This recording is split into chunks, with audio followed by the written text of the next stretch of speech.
Уявіце, вы лістаеце Pinterest або TikTok і раптам бачыце карцінку з мілай дзяўчынкай, намаляваную ў стылі анімэ-навелаў прыкладна нулявых дзесятых гадоў, з вялікімі яркімі вачыма, носікам кропкай і такой прыемнай усмешкай. Вы краем вока бачыце над і пад яе тварам нейкі тэкст і вырашаеце прачытаць яго. Вось бы пераябаць каму-небудзь рыдлёўкай па хрыбту. Вітанкі, мяне завуць Аля. Такіх карцінак, як тая, якую я толькі што апісала, у інтэрнэце вельмі шмат. Большасць на рускай, часамі на украінскай, а калі вельмі добра пашукаць, знойдуцца нават на беларускай. Таму сёння я, як чалавек, які ў гэтым даволі добра разбіраецца, і у якога нават налепкі ёсць, распавяду вам пра вялікую культуру мемаў з няшкамі. Для пачатку давайце на усялякі выпадак разбярэмся, хто гэта ўвогуле такія. Як вы маглі здагадацца, слова няшка, ці як мінімум ягоны корань, калі так можна сказаць, паходзіць з японскай мовы. Ня у японскай абазначае гук коціка, то бок літаральна нашае мяў. А коцікі, гэта калі не самыя, то адныя з самых мілых істот на свеце. Адсюль логіка. Нешта няшнае, значыць нешта мілае.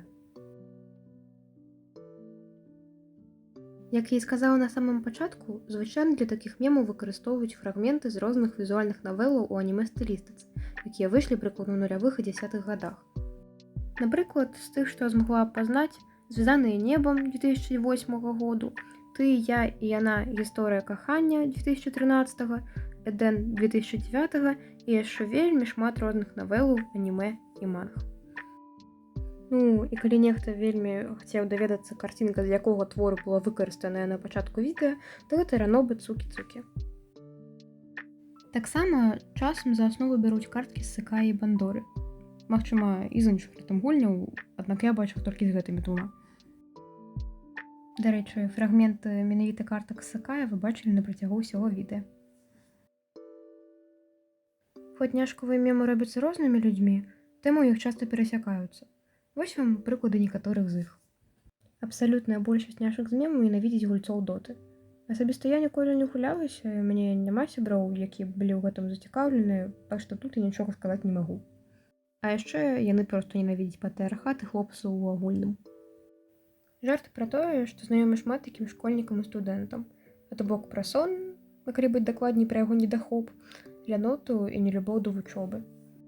Жарты пра сама і проста забойствы, пра тое, як хочацца вымеціць сваю агрэсію, зрабіўшы каму-небудзь балюча або забіць зябу канкрэтнаму чалавеку.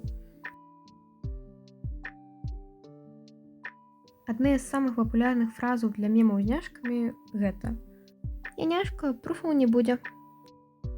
Няшкам дазваляецца не вучыць геаметрыю. Калі-нікалі, няшкі таксама сумуюць. Бля, я не магу паверыць, што займаюся чымсьці такім. Мне здаецца, калі мае былыя аднакласнікі гэта пачулі і пабачылі, яны б ухелі. Магчыма, нехта з вас не разумее, а што ўвогуле смешнага ў такіх мемах? На мою думку, ўсё трымаецца на іроніі. Сумесь карцінкі з мілай анімэ-дзяўчынкай і подпіса, часцей за ўсё з матамі, выглядае камічна, бо яны вельмі розныя. У гэтым і ўся мемнасць. Мемы з няшкамі, як мне здаецца, прынеслі свой унёсак у інтэрнэт-культуру сярод падлеткаў. На розных маркетплейсах можна знайсці даволі шмат налепак і значкоў з гэтымі карцінкамі. Хаця, з іншага боку, з чым толькі налепак і значкоў на маркетплейсах знайсці нельга.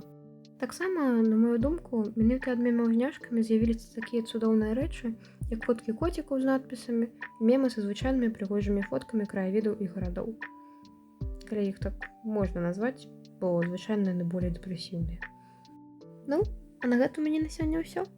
Усе мемы на беларускай, якія былі ў гэтым відэа, я вазьму з тэлеграм-каналу маіх цудоўных сябровак, Дарачкі і пані Эны, на якіх у апісанні будуць спасылкі, калі я, дурашка, не забудуся. Таксама у мяне і само ёсць ТГК, дзе я выкладаю карцінкі з Сыкаем і часам пераклады нейкіх коміксаў. Ну, і спасылку на тыя мае налепкі з пачатку відэа я таксама пакіну.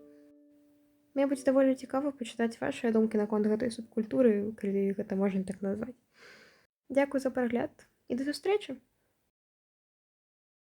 Сёння ты пакрыўдзіў няшку, а заўтра твае косткі абгрызаюць сабакі.